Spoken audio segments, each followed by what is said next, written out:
l'heure de la révolution numérique, les nouvelles technologies investissent de plus en plus les salles de classe.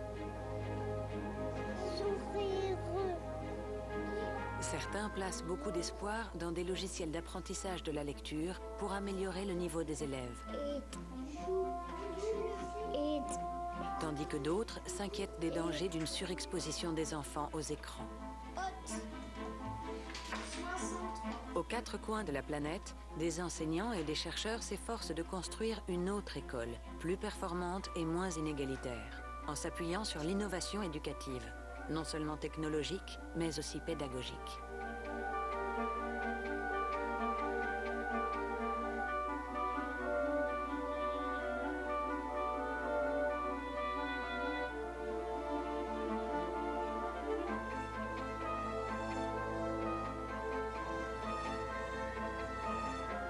Aujourd'hui, les résultats du numérique à l'école sont mitigés. C'est ce que constate notamment l'OCDE, l'Organisation de coopération et de développement économique. Depuis l'an 2000, elle mène tous les 3 ans une enquête de référence, le PISA, Programme international pour le suivi des acquis des élèves, qui a testé le niveau des élèves de 15 ans dans 72 pays. Et elle a étudié spécifiquement le lien entre leur performance scolaire et l'utilisation en classe des nouvelles technologies. Haben wir gesehen, dass die Relation zwischen Intensität der Computernutzung im Klassenzimmer und den Ergebnissen in Bildung oft negativ ist. Wenn wir im Grunde die Technologie des 21. Jahrhunderts vermischen mit der Pädagogik des 20. Jahrhunderts und einem Schulsystem aus dem 19. Jahrhundert, dann kommen wir zu diesem Spannungsverhältnis, das letztendlich dazu führt, dass Schüler weniger lernen. Ne? Wenn Schüler im Klassenzimmer sitzen und von Google Copy und Paste machen, ne, dann bekomme ich deutlich schlechtere Ergebnisse, als wenn Schüler sehr traditionell lernen. Und ja, was wir sehen in den leistungsstärksten Bildungssystemen, in den asiatischen Ländern, das sehen wir auch in den nordischen Ländern Europas, in Kanada, dort wird Technologie vorwiegend eingesetzt zur Vernetzung von Lehrkräften und zur Vernetzung von Unterrichtsmaterial. Im Klassenzimmer selber finden Sie eine sehr moderate Nutzung von Technologie und Computer. Nichée entre la Malaisie et l'Indonésie, la petite cité-État de Singapour donne des leçons aux grands pays de l'OCDE. En 50 ans d'indépendance, elle s'est hissée de pays pauvres du tiers-monde à l'un des États les plus développés de la planète. À peine aussi grand que la ville de New York, peuplé de seulement 5,5 millions d'habitants, le pays est aujourd'hui la première place financière d'Asie, le deuxième port du monde après Shanghai et le champion de la réussite scolaire. Numéro 1 de l'enquête PISA en 2015, loin devant l'Allemagne, 16e, et très loin devant la France, 27e.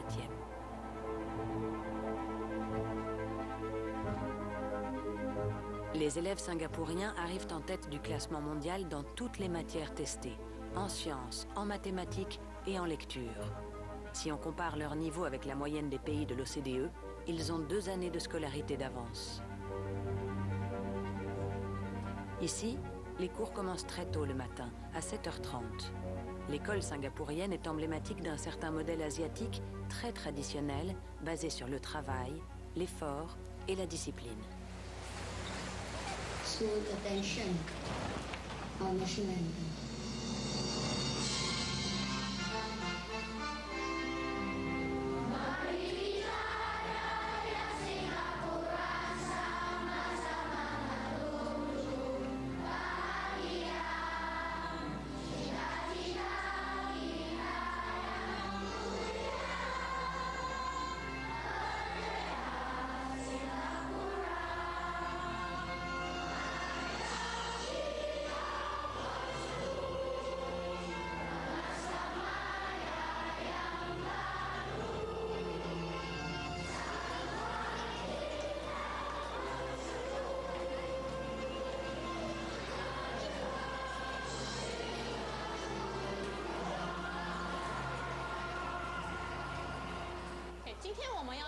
这一堂课呢是公民教育，珍惜生命，关爱动物。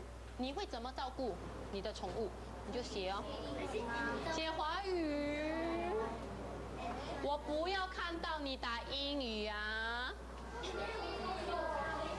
时间到，我数到3，我还看到你的 iPad， 我就没收。1、2。La première raison de la réussite scolaire de Singapour, c'est un investissement très fort dans la formation des enseignants et dans le système éducatif en général, qui représente 20% du budget de l'État.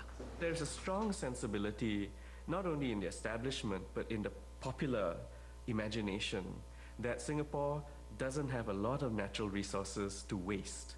And therefore, all of its human resources needs to be adequately and fully trained and utilized.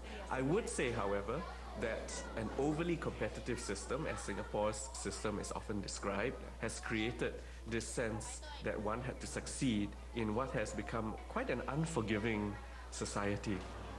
所以呢，现在我给你大概15分钟的时间，帮他做一个自己的小家出来。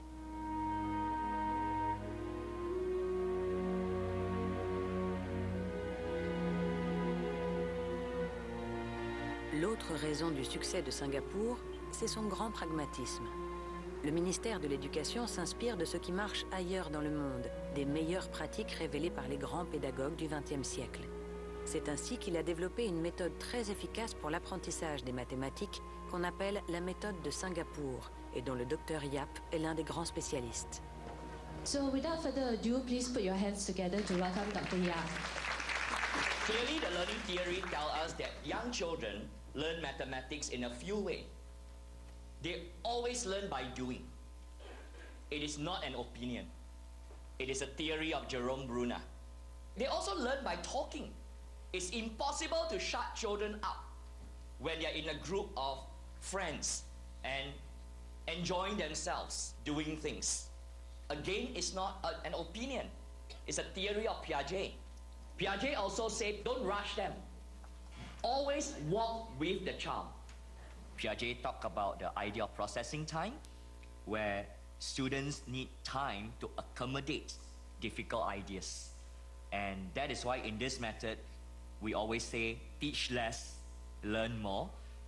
We want the teacher to use just one single task, not many, just one single task, and let the students take 20 minutes to discuss among themselves, and then eventually with the whole class, under the guidance of the teacher, to begin to understand and grasp the difficult concepts that they are to learn. Mathematics learning is not computation. Mathematics learning is not rote procedure, and it is definitely not about rote memorization. It is about thinking.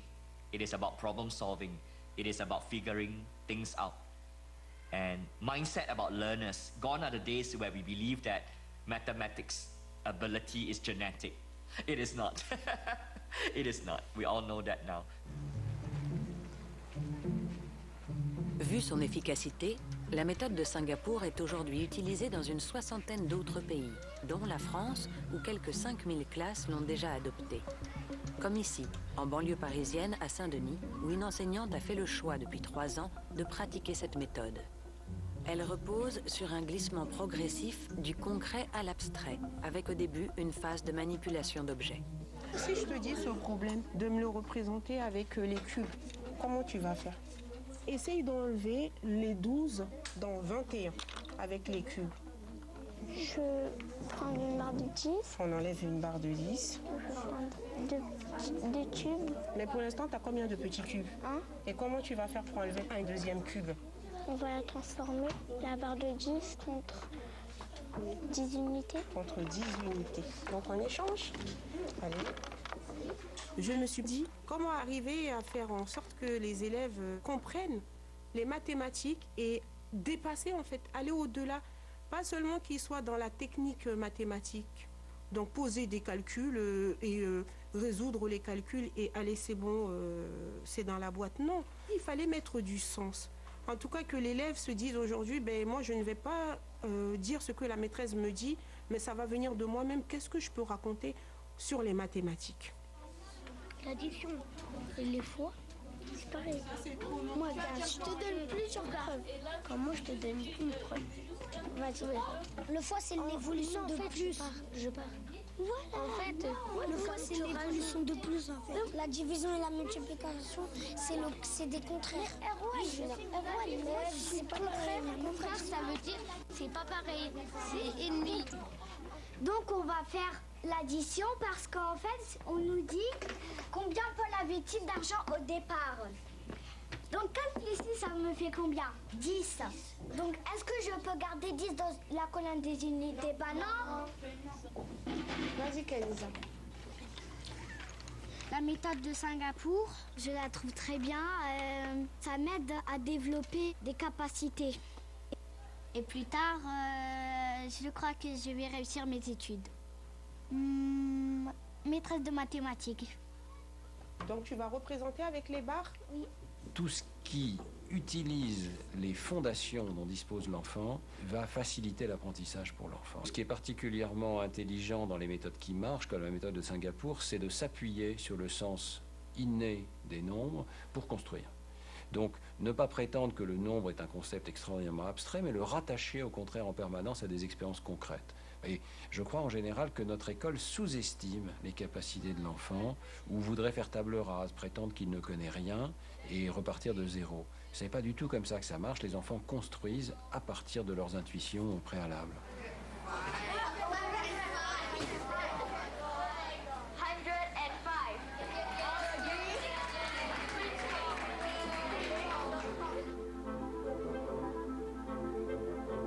Mais à Singapour, les excellents résultats des élèves ne sont pas seulement dus à des méthodes pédagogiques innovantes.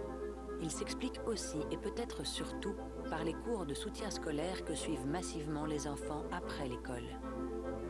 Plus de 800 établissements privés se disputent ce business très lucratif qui a presque doublé en 10 ans.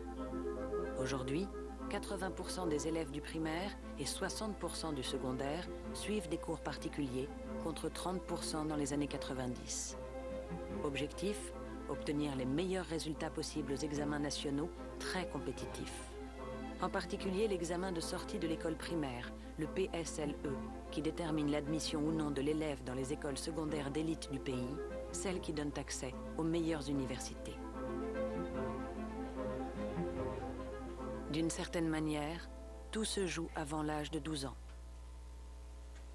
How many of you got more than 2 tuitions? Me.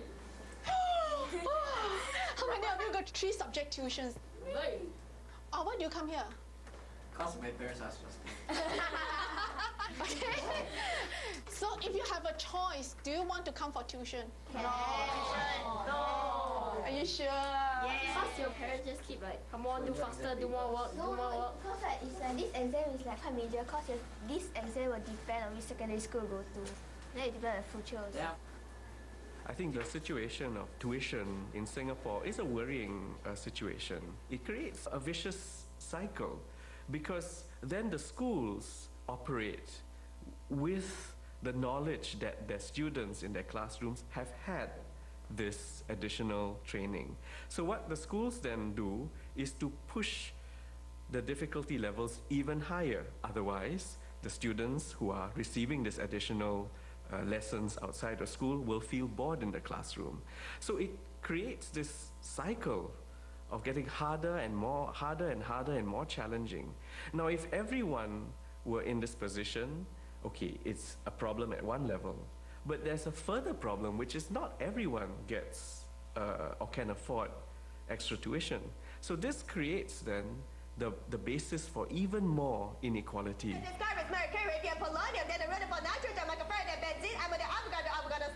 Electricity, electric field oscillation, radiation uncertainty. Columbia River, Yukon River, Snake River, Grand River, Yellowstone River, Raglan River, good check, good bucket.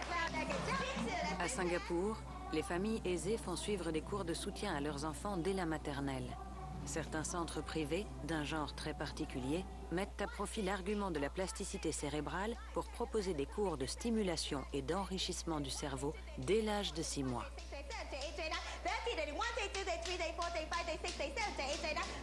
So in 1 hour, we do over 40 activities. We believe that children below 6 years old is like a sponge, and it's the golden period for children to be exposed to stimulation. So we target the younger kids.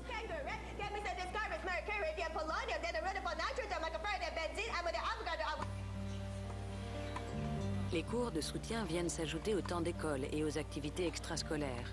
Résultat, pour les enfants singapouriens, les journées sont très longues et très chargées, y compris le week-end. Do you have any homework for today? Yes, I think I have some Chinese homework. Okay, better get into the car quickly, okay? Thank you. La plupart des parents déplorent ce système, mais y participent, de peur que leur enfant ne soit désavantagé. Times 60 over 23 times 60 over 23. You don't have to memorize this. This is a shortcut, 23 over 60 times 60 over 23. Can you see cancer? Cancer?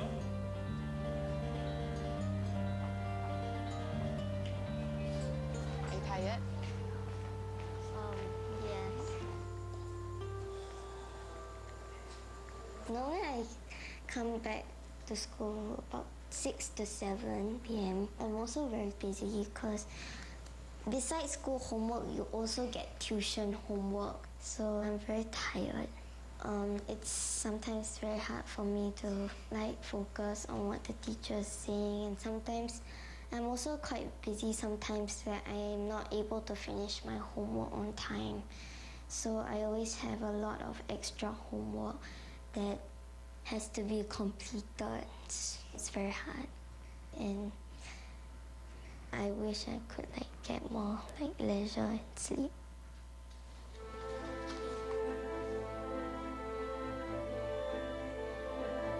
Pour les jeunes Singapouriens, le prix à payer de ce système ultra compétitif est lourd.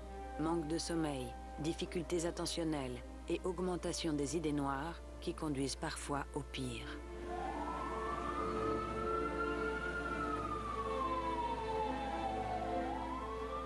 Un matin de mai 2016, un jeune garçon de 11 ans s'est jeté par la fenêtre de sa chambre du 17e étage le jour où il devait montrer à ses parents ses résultats d'examen qu'il avait en partie ratés. En 2015, 27 jeunes entre 10 et 19 ans se sont donné la mort dans la petite île singapourienne et près de 3000 ont appelé à l'aide l'association SOS spécialisée dans la prévention du suicide. So SOS is a 24-hour hotline. If you need to speak to someone again, you can just call us anytime, all right? Okay, bye-bye.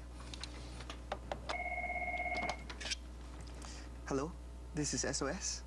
We are very concerned with the figures for the 10 to 19 years old because the suicide rate has increased 50% more in 2015. And in our conversation with the younger children, we realized that many of them face academic stress, expectations from parents.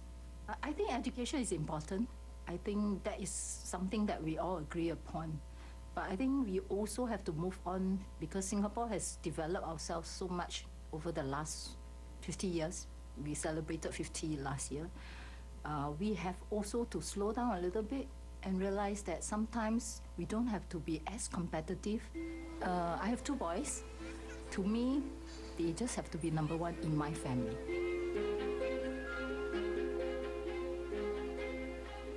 Face aux inquiétudes, les autorités singapouriennes ont reconnu la nécessité de réduire l'importance excessive accordée aux résultats scolaires. Au printemps 2016, le ministre de l'Éducation, un ancien général de l'armée de l'air, annonce au Parlement une réforme du système de notation du PSLE, l'examen de fin de primaire. The way that the PSLE score is calculated may have created unhealthy competition among our young children. We will replace the PSLE score with wider scoring bands, and the new system will be similar to the O and A levels from 2021. While we are very proud of doing well in the PISA exercise, we also are very aware that that's inadequate. Singapore's education system has also to address some other learning goals that we find to be important. For instance, how our students can learn to think outside of the box. But Singapore is liberal in so many respects. It's much less liberal politically. So that's where we find the limits of critical thinking. Students are not really encouraged systematically to question authority, to question in that political space. And if they're not trained to do that well, responsibly, and in an evidence-based way, then we are actually not teaching the next generation of leaders. Soucieuse des critiques sur son manque de créativité et de l'image qu'elle projette dans le monde, la cité-État de Singapour tente de se réformer. En 2015, des architectes australiens ont été chargés de rénover l'école d'élite de Nanyang. Son nouveau design, flamboyant comme un arc-en-ciel, a été conçu pour apporter de la joie et de l'enthousiasme, pour construire des élèves autonomes, confiants et non plus seulement des ultra-performants. Ce souci de l'architecture scolaire s'inspire d'un pays qui lui aussi s'est hissé dans les premiers rangs de l'enquête PISA, mais avec un modèle éducatif radicalement différent. La Finlande, tout au nord de l'Europe. À une vingtaine de kilomètres de la capitale Helsinki, une école ultra-moderne a ouvert ses portes en 2012. L'école de Sonalahti, un modèle d'école de demain qui peut abriter 800 élèves, de la maternelle au lycée. Les architectes se sont basés sur les études scientifiques les plus récentes, qui attestent que l'environnement scolaire joue un rôle déterminant dans le bien-être de l'enfant et dans son épanouissement.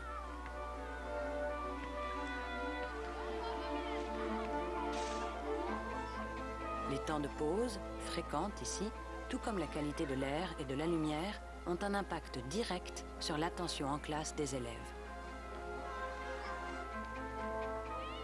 Talossa on paljon lasipintoja.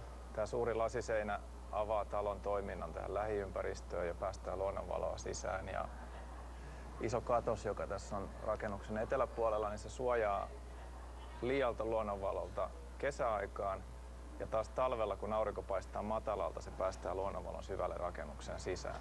No, tässä hankkeessa tehtiin paljon yhteistyötä koulun rehtorin ja muidenkin opettajien kanssa. Yhdessä mietittiin sitä, että mikä on sellainen tila ja minkälainen rakennus tukee parhaiten oppimista. Sisätiloissa on haluttu välttää semmoista liikaa hienostuneisuuden tuntua. Eli sitten kun jätetty näitä tämmöisiä karheita materiaalipintoja, betonia, tiiltä näkyviin, niin se kannustaa semmoiseen tietynlaiseen positiiviseen tekemisen kulttuuriin siellä sisällä. À Sonalahti, comme dans toutes les écoles finlandaises, l'enseignement ne se limite pas aux matières traditionnelles. Il met également un accent particulier sur les ateliers manuels, le faire avec ses mains, cher aux pédagogues innovants du début du XXe siècle, comme l'italienne Maria Montessori ou le français Célestin Freinet. Leurs intuitions, parfois visionnaires, ont été confirmées par de nombreuses études scientifiques qui attestent qu'un apprentissage laisse plus de traces dans la mémoire quand il est associé avec une activité manuelle, sensorielle. Taito- ja taideaineet on tosiaan Suomessa ihan opetussuunnitelmassa määritelty niille tuntimäärät. Ja voisi tässä kohtaa sanoa, että ne on myös erittäin rakkaita itselle. Eli siinä vaiheessa, kun taloa suunniteltiin, niin me panostettiin aika paljon näihin taito- ja taideaineen tiloihin, koska mä itse ajattelen sillä tavalla, että monen taito- ja taideaineen kautta me voidaan lisätä myöskin näiden kognitiivisten aineiden oppimista, ihan matematiikkaa ja niin edelleen. L'école de Sonalahti, publique et gratuite, a été pensée dès l'origine pour faire avancer au maximum les nouvelles méthodes d'apprentissage mises en place dans tout le pays depuis une vingtaine d'années. Des pédagogies actives qui insistent particulièrement sur les notions d'autonomie et de coopération. Dans les salles de classe, pas de rangées de tables alignées, mais au contraire des îlots qui permettent de favoriser le travail en groupe. Enseignants et élèves sont passés du face-à-face au côte-à-côte. Tavallaan se, en mä niinku enää mieti, että millä tavalla opettaja opettaa, vaan millä tavalla oppilas oppii. Meidän pedagogiikka lähtee siitä, että oppilas on se aktiivinen toimija, eikä vaan se opetuksen kohde.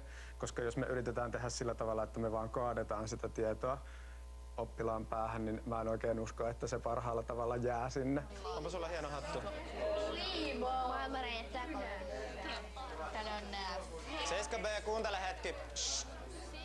Erittäin tärkeä kohta tässä tehtävässä on tämä kakkoskysymys, kun teette nyt tätä tehtävämonista. Eli mikä siitä tekee kiinnostavaa? Miksi olette valinneet sen? Mitä otsikointikeinoa siinä on käytetty? Jos me puhutaan niin kuin mun oppiaineesta, suomen kielen ja kirjallisuuden oppiaineesta, niin nykypäivän sellaisessa globaalissa informaatioyhteiskunnassa, niin tekstitulva, minkä nämä lapset ja nuoret kokee, niin on ihan uskomaton. Mun tehtävä täällä on auttaa heitä pärjäämään siinä maailmassa ja erottamaan oikea tieto väärästä, että he pystyisivät niinku tuottamaan tietoa tähän maailmaan. Okei, oliko siinä kaikki? Ja sitten se kertoo Meksikon maanjäristyksestä ja sen seurauksista. Yes! Numéro 5 du classement PISA en 2015, après avoir été longtemps numéro 1, les Finlandais observent un phénomène insolite qui n'est pas pour leur déplaire, le tourisme scolaire. Des visiteurs du monde entier, comme cette délégation de Japonais, viennent en nombre pour essayer de percer les secrets de la réussite de leur système éducatif. Meillä käy vieraita hyvin usein ja useita ryhmiä viikoittain ja se alkaa käydä jo melkein toisesta työstä. Ja kysymys tosiaan usein on, että mikä on se Suomen salaisuus ja usein puhutaan PISA-tuloksista ja niin edelleen, mutta siihen ei ole yhtä helppoa vastausta ja mä näkisin sen sillä tavalla, että se on monen tekijän summa, se on kiinni meidän yhteiskunnasta myöskin ja ennen kaikkea sitten, niin kuin useasti todetaan, niin opettajan koulutus on Suomessa hyvässä jamassa ja opettajan ammatti on arvostettu ammatti Suomessa. Hyvä. En Finlande, les enseignants suivent une formation universitaire très sélective à l'entrée et longue, 5 ans minimum, au cours desquels ils apprennent à appliquer les grands principes, l'enfant au centre du système, l'équité entre les élèves et la collaboration entre les enseignants. C'est l'un des systèmes les moins inégalitaires au monde, contrairement à la France notamment, qui est l'un des pays de l'OCDE où l'origine socio-économique des élèves pèse le plus sur leurs résultats scolaires. Siis suomalaisen koulutuksen peruslähtökohta on ollut ei niinkään koulutuksellinen tasa-arvo. Meillä puhutaan enemmän niin kuin oikeudenmukaisesta koulutuksesta ja niin kuin Ranskassa tietysti on tämmöinen egaliteet, että niin kuin tasa-arvo, joka on yhteiskunnan yksi näitä perusarvoja, mutta se toteutuu eri tavalla koulutuksessa kuin Suomessa. Että useimmiten ajatellaan niin, että tasa-arvo tarkoittaa sitä, että kaikilla on mahdollisuus hyvään koulutukseen ja jokainen saa periaatteessa niin kuin samanlaisen koulutuksen, mutta meillä Suomessa on ajateltu pitkään, jo 70-luvulta lähtien 40 vuotta niin, että jokaisen lapsen onnistuminen koulussa edellyttää itse asiassa sitä, että heitä kohdellaan eri tavoin. Ja meillä puhutaan tämmöisestä positiivisesta diskriminaatiosta. Mutta yksi semmoinen niin kuin löytö nyt tällä hetkellä niin on tuo vahvuuspeda. Siellä on sinnikkyys ja siellä on rohkeus ja siellä on näitä niin kuin luonteenvahvuuksia. Ja näiden kautta tavallaan sit päästään esimerkiksi, meillä on monta futaajaa, niin mitäs vahvuutta sä käytät siellä? No voit sä siirtää sitä vahvuutta nyt esimerkiksi matikkaan jollain tavalla? Les enseignants finlandais capitalisent sur les points forts des enfants et insistent aussi sur des valeurs humaines, telles que la bienveillance, le respect de l'autre et l'empathie, autrement dit, la capacité à se mettre à la place d'autrui. Me otetaan sut enemmän huomioon, eiks niin? Joo. Ettei sulla ole semmoista oloa, että tuli yhtään kaveri täällä. Onko tullut jotain sellaista, mikä niinku nyt on ärsyttänyt tai harmittanut tai jotain, koska niin sillä voidaan tehdä jotain? Hyvä ihan meidän kesken, ei tämä mene sen kauan. niin.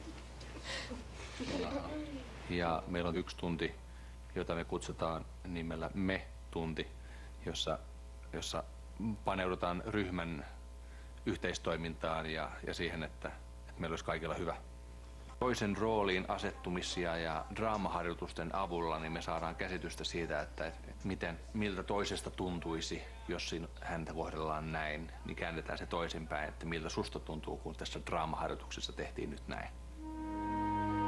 Il ne s'agit pas ici de bons sentiments. Les recherches attestent que l'enfant qui fait preuve d'empathie améliore aussi son estime de soi et son épanouissement, ce qui se répercute sur ses résultats scolaires.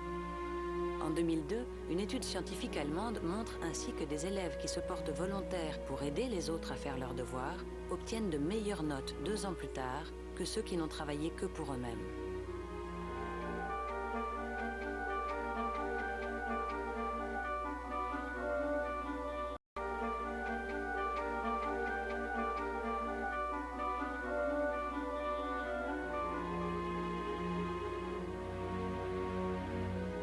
A contrario, une étude réalisée aux États-Unis en 2010 révèle que les collégiens américains d'aujourd'hui sont moins empathiques d'environ 40% que ceux des années 1980 et 90. Une chute que certains experts attribuent à l'augmentation du temps d'exposition aux écrans, qui réduit les interactions humaines. Empathy is feeling the feelings from within another, thinking about their point of view, their perspective that they have. And it's also empathic concern, which is basically being compassionate and wanting to help their suffering. It's also empathic joy, where you feel happy about another person's success and joy. And all the studies of the brain show when people give to others, you get a much bigger dopamine surge than when you're just keeping for your private self. So we need to realize we have an inner self and an inter self. And what I try to teach kids when I'm working in schools, adolescents, and adults is that you're not just a me, your identity is also a we. But both are true. And when you combine me and we together, you get MWE, M-W-E. It's a way of having that resilience. It's a way of really approaching with a sense of grit and determination, where you say, you know something, I'm not in this alone. I'll contribute my part, and how we connect together is what the schools of the future can support.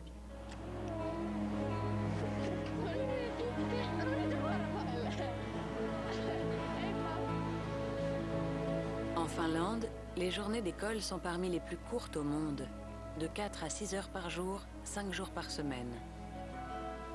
Et les élèves ont très peu de devoirs à la maison, entre 10 et 20 minutes chaque jour, pour ne pas pénaliser ceux qui ne peuvent pas être aidés par leur famille et pour ne pas empiéter sur leur sommeil et sur leur performance cognitive. Mutta meidän piti valita niinku tehtäviä. Ja nämä pitää niinku sille, kun mä oon tehnyt noista ja niistä piti valita niinku ei vaan book. Joka on by imperfectissä. Onko sulla yhtään läksyä? Mulla on vielä yksi lukuläksy tehnyt. Ce n'est qu'à partir de 12 ans que les élèves ont des notes. Avant, les enseignants leur donnent seulement des évaluations sans jamais les classer les uns par rapport aux autres. Et ils entretiennent avec les élèves une sorte de confiance silencieuse. Muissa maissa saatetaan just kutsua sille rouva ja jotain, mutta Suomessa sanotaan ihan etunimellä sitä opettajaa. Ei ole just semmoiset, että opettaja ja oppilaat sitten kuuntelee, vaan silleen, että oppilaat myös saattaa opettaa toisiaan ja oppilaat joskus saattaa opettaa myös opettajaa. Ja sitten, että on just semmoinen niinku rento se ilmapiiri. On kuitenkin niitä taukoja, niin siinä ei niinku väsy liikaa. Ja sitten, niin.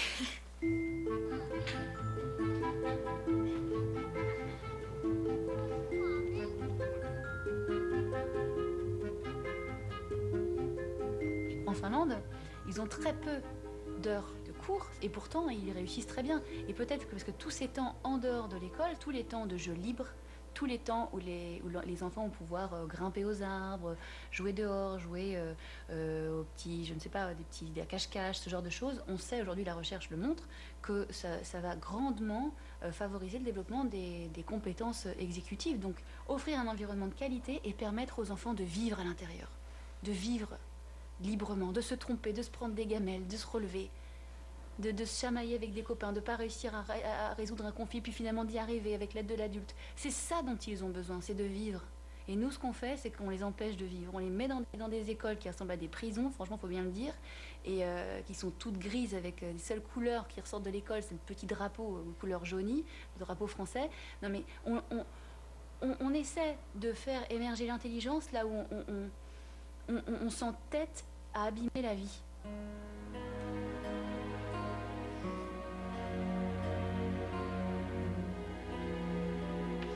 Sokeri.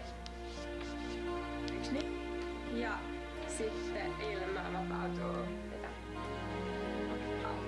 Ja happi niin O2. Impossible, bien sûr, de transposer ailleurs avec le même succès le modèle finlandais, qui dispose d'atouts majeurs comme une population petite et relativement homogène.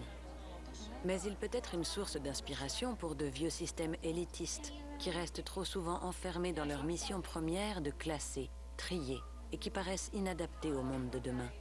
The systems that we have now grew up in the middle of the 19th century in the context of the Industrial Revolution. The old systems were based on the principle of conformity. And I don't just mean social conformity, I mean there's an ideological conformity built in to the academic system of education. It's a system that has conflated academic ability in particular with intelligence in general. And my argument is that intelligence is much more various, much more diverse, rich and exciting than is often associated with purely academic work. This obsessive preoccupation with academic accreditation and a particularly narrow band of achievements in schools is a major disservice to our kids. We have no idea what the world will look like in 5, 10 or 15 years from now, what type of jobs they'll be doing. What we do know is that technological developments are like, particularly AI, are likely to wipe out millions of jobs that we currently assume can only be conducted by human beings. So from an economic point of view, it's never been more important than now to develop our children's sense of resilience, confidence and creative capacity. Le discours de l'anglais Ken Robinson, installé aujourd'hui en Californie, semble résonner dans le monde entier. Sa conférence de 2006 en faveur du développement de la créativité dans l'éducation affiche sur Internet plus de 50 millions de vues. Dans la Silicon Valley, le temple des nouvelles technologies où souffle encore un peu la contre-culture des années 60, certains parents font même le choix d'envoyer leurs enfants étudier dans des écoles Waldorf. On en trouve 40 ici. Des établissements qui placent les activités créatives et artistiques au cœur de leur pédagogie, sur le modèle de la première école créée par Rudolf Steiner à Stuttgart en 1919. On y enseigne notamment l'eurythmie, un art du mouvement, pour le moins ésotérique, dont les gestes codifiés sont censés rendre visible un langage universel. Okay, good. Here we go. Fast we flit with flickering feet, flinging the flame fronds higher. Come on, Miles. Fluttering, fluttering, far and fleet, flashing, flaming fire. Really fling those. Your arms should go up, and the same thing with fashioning, flaming fire. Just like those flames we've been watching all week. We're coming up on our 100th anniversary in Germany, and it's interesting that a lot of cutting-edge research comes out and it's supporting what we've been doing. The play as a young child, the brain research, all of that supports the things we're doing in Waldorf education. Waldorf schools are known for really nurturing and fostering imagination, and that leading to creativity. The arts are infused through everything that we do. Every class, there's drawing. In main lesson, there's singing, there's making music, there's speech. Every class does a class play. Dans cette école, les ordinateurs et autres tablettes sont interdits en classe jusqu'au lycée. Pas tant parce que dans les machines s'incarnent des démons, comme le pensaient Rudolf Steiner et ses disciples, mais parce qu'ici, on redoute que leurs applications numériques, conçues pour être addictives, détournent les enfants des apprentissages. Watch the candle flame. Les parents des élèves de cette école de la Silicon Valley sont peut-être mieux placés que d'autres pour le savoir, car les 3/4 d'entre eux travaillent dans le secteur des technologies. L'informatique, chez nous, c'est environ entre la classe de 5e, 4e, c'est introduit. Évidemment, on ne veut pas avoir des enfants qui arrivent en fin de terminale et qui découvrent tout d'un coup que les ordinateurs existent. De toute façon, dans l'endroit où on est, au milieu de la Silicon Valley, ce serait étonnant. Dans une maison, il y a chez moi, je crois que j'ai compté l'autre jour, on a environ 15 ordinateurs. Donc ce serait difficile pour un enfant de complètement ignorer l'existence des ordinateurs. Au niveau de l'outil de productivité, tous ces outils ont été faits pour être faciles à utiliser, pour avoir un apprentissage très très court. Donc il n'y a pas de problème en fait à retarder cette arrivée de l'ordinateur dans l'école.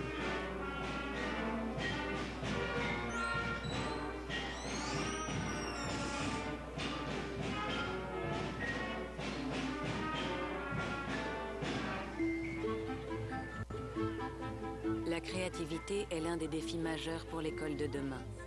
L'autre défi, c'est la personnalisation, c'est-à-dire proposer aux élèves un enseignement plus individualisé, prendre en compte les spécificités de chaque enfant, les potentiels de chacun, plutôt que de vouloir façonner tous les élèves dans un même moule.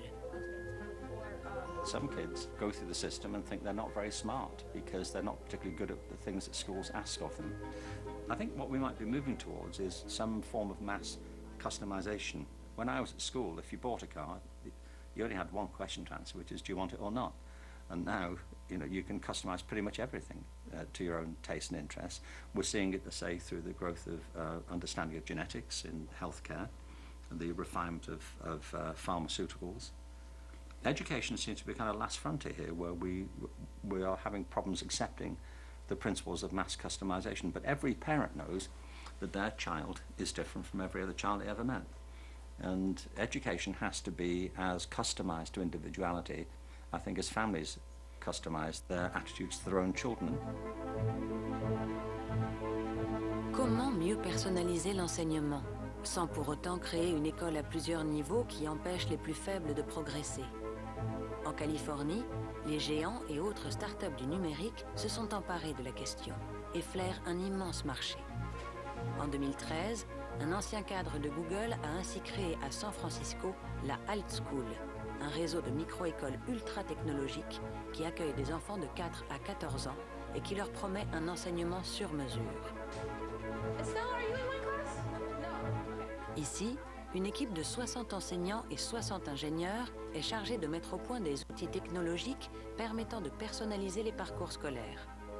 Les leçons sont organisées sous forme de playlists, c'est-à-dire une sélection d'activités spécifiques à chaque élève. The thing that makes Alt School different, our strategy, so to speak, is to bring educators and technologists together in actual schools and ask them to develop the support for those students and for those teachers to have the kind of experience that is personalized to the students. And that's where this tool playlist comes in. So each child has 20 to 25 cards on their playlist each week that comprise these broader units, arcs of learning over time. And those playlists scaffold the classroom management. This is an example of a unit that I created. So you can see not every student is getting every card. Some students are getting the card on Zika. Some are getting it on tuberculosis. All of them are getting an annotated bibliography. And for example, I may know that in this class I have 5 levels of students. I am able to create slight variations of these 5 cards and able to individually give it to each student. And so they'll open up their playlist and everybody's getting what's just right for them. So on the left, I'm curious about the high school readiness piece. Are you guys sticking together for high school? Yeah. I can see that. Yeah.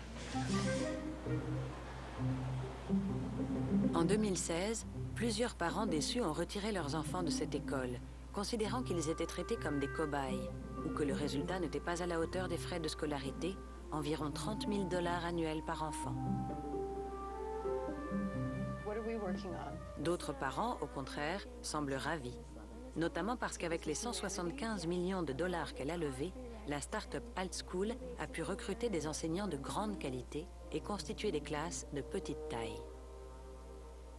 It's a lot more individualized, and it's a lot more like peaceful in a way, as in like I'm not rushed as much because everyone's at their own different level. So like if at a traditional school everyone does everything at the same exact time, and then if you don't finish it you just feel guilty.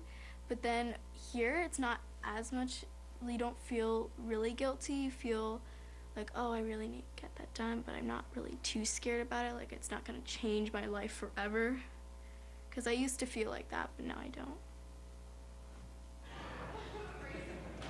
You know, what you've seen with Alt School is a willingness and an appetite for some very patient, well-resourced investors. Some of them, you know, VCs like Founders Fund and Andreessen Horowitz, some of them individuals like Mark Zuckerberg or Liane Powell-Jobs, to make the big long-term bet and say the most important technologies will be platforms that support entire real-world sectors. And you know, the way we reach the most students is obviously by providing our software to a large number of existing schools that can, in private but especially public environments, serve a very broad range of students. So even working in these conditions can be really tough. I mean, these full-body suits can get... En 2017, les dirigeants de la Alt School ont décidé de fermer plusieurs écoles et ils paraissent désormais davantage préoccupés par la vente de leurs logiciels que par la conception de leçons sur mesure. Leurs élèves utilisent d'ailleurs beaucoup les cours d'une autre figure de la Silicon Valley, la Khan Academy, un des pionniers des fameux MOOC, les cours en ligne gratuits et ouverts à tous.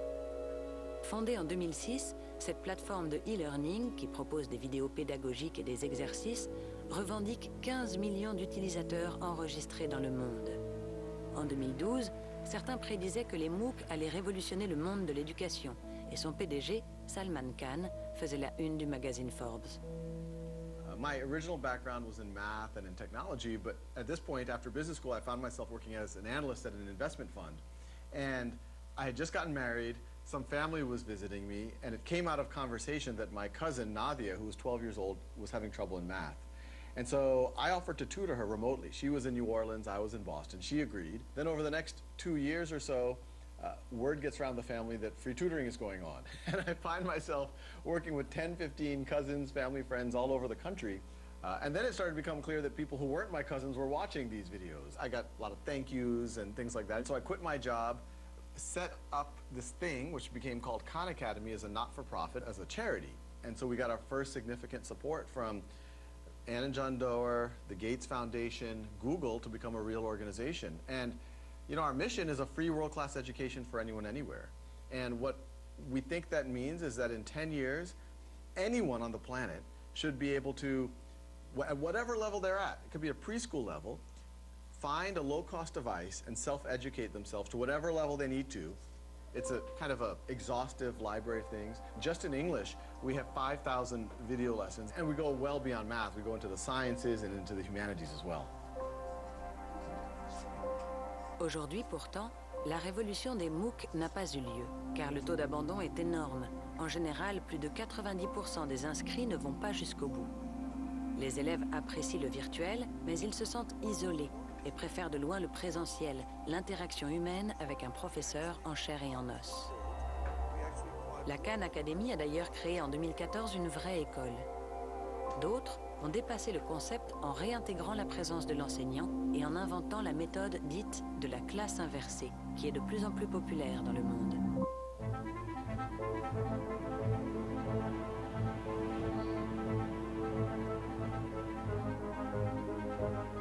En France, plus de 20 000 enseignants l'utilisent aujourd'hui, comme dans ce collège de Drancy, au nord de Paris. Le principe de la classe inversée est aussi simple que révolutionnaire. Il consiste à inverser ce qui se fait en classe et en dehors de la classe. L'élève regarde le cours à la maison ou au CDI sous forme de courtes vidéos fabriquées par le professeur, appelées capsules, ce qui lui permet d'aller à son propre rythme et d'être ensuite aidé par le professeur pour les exercices, qui eux ont lieu en classe. Donc on va commencer par utiliser la formule, donc pi fois diamètre, c'est-à-dire que la longueur du cercle va être égale à pi fois 5. On peut donc maintenant répondre à la question en écrivant que le cercle de diamètre 5 cm a une longueur d'environ 15,7 cm. La classe inversée, j'aime bien. Enfin, moi, personnellement, ça m'aide. Si vraiment je comprends pas, je regarde plusieurs fois la vidéo. Et en classe, j'ai le prof pour poser des questions et mes camarades pour m'aider. Dans l'exercice 3, faites un schéma, vraiment. Sans schéma, on n'arrive pas à le faire. Réfléchissez, que représente ce 50 cm? Moi, c'est bon, je sais. Réfléchissez. Une fois que tu l'auras, tu auras tout trouvé. Et c'est la difficulté, c'est que représente ce 50 cm? On sait pas trop. 50 cm, ça ne veut pas être le tour. Je sais ce que c'est le rayon. Après, vous réfléchissez. Vous pouvez m'expliquer juste cette phrase de ça, Quel budget doit-il prévoir? C'est combien ça va lui coûter? Oui, mais j'ai pas aussi compris la question. Fais un schéma. On fait un schéma. Mais j'aimerais bien que le 1 et 2 et 3, enfin surtout le 2 et le 3, ils soient écrits quelque part, parce que là, c'est très peu révisé quand même. Donc je veux voir des calculs, je veux voir des choses là. Parce que regarde, chez toi, si tu dois réviser pour le contrôle, pour une interrogation, t'as juste ça. Si tu ne te souviens plus comment tu as trouvé le résultat, comment tu peux réviser? Le but, c'est de réussir à refaire les choses chez soi. Je me suis rendu compte qu'en fait, jusqu'à il y a 4 ans, je leur proposais souvent des choses en dehors de la classe pour lesquelles il y avait besoin en fait du prof. Par exemple, l'exercice d'application directe. La première fois qu'un élève il est face au théorème de Pythagore, s'il n'y a pas le prof pour l'aiguiller en cas d'erreur, eh ben, soit il ne sera pas aiguillé et donc il prendra du retard par rapport aux autres, et donc on augmente en fait l'hétérogénéité, soit il va être aidé par grand frère, grande sœur, papa, maman, mais qui n'aura peut-être pas les bons mots, qui peut aussi mettre dans la tête des élèves des fausses bonnes idées qui après sont très très dures à défaire. Et donc là, moi je me suis dit, il faut absolument que quand un élève, il est pour la première fois confronté seul à l'exercice d'application directe, il faut que je sois là. Et du coup, on a beaucoup moins de décrocheurs. C'est-à-dire qu'on a beaucoup moins d'élèves qui ne veulent plus venir en classe parce qu'ils ne savaient pas faire, parce qu'ils n'avaient pas réussi à faire le travail, parce qu'ils allaient se faire du coup punir ou disputer par l'enseignant. On a beaucoup moins de choses comme ça parce qu'en fait c'est pas compliqué de faire le travail qu'on leur demande hors dehors de la classe. Et que la difficulté elle est en classe. Mais en classe il y a le prof. En 4e, avant on avait des élèves qui dès les vacances de Noël, vraiment dès la fin de l'année, commençaient à plus du tout faire leur travail, à plus être présents, voire même à volontairement être absents à 8 heures. Voilà. Et ça c'est reporté, on va dire, plutôt sur la fin de l'année, au 3e trimestre, on a gagné un trimestre. Donc c'est toujours ça, vraiment, ils ont fait un trimestre de plus de mathématiques. Et on en a peut-être moins aussi des élèves qui décrochent, du coup. Ils décrochent plus tard, il y en a moins. L'homme plus la machine, c'est mieux que la machine seule, qui est mieux que l'homme seul. Typiquement, faire passer des tests aux enfants, corriger des copies, il y a un certain nombre de choses sur lesquelles les machines peuvent faire mieux. Ça va dépendre de la qualité de la question qu'on a posée aux élèves. Mais par contre, il y a toute une partie du métier qui aide uniquement dans l'interaction et dans la compréhension fine de ce que c'est qu'un être humain et de ce que c'est qu'un être humain qui apprend et qui peut apprendre avec plus ou moins de difficultés. Aider l'enfant à trouver du sens à ses apprentissages, l'aider même à ce que les Japonais appellent trouver son ikigai.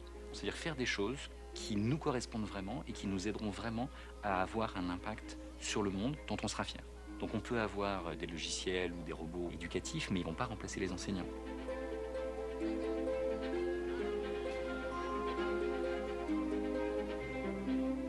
Pourtant, dans l'école de demain, il y a peu de chances que les enseignants soient épargnés par le développement de la robotique et de l'intelligence artificielle. À Tokyo, une école élémentaire a testé en 2009 le premier robot enseignant au monde, Saya. À Singapour, une chercheuse a créé un autre robot humanoïde, Nadine. Bardé de capteurs et relié à Internet, ce robot peut exercer le rôle d'hôtesse d'accueil, pour l'instant. It's so scary. We'd have to start by learning the basics.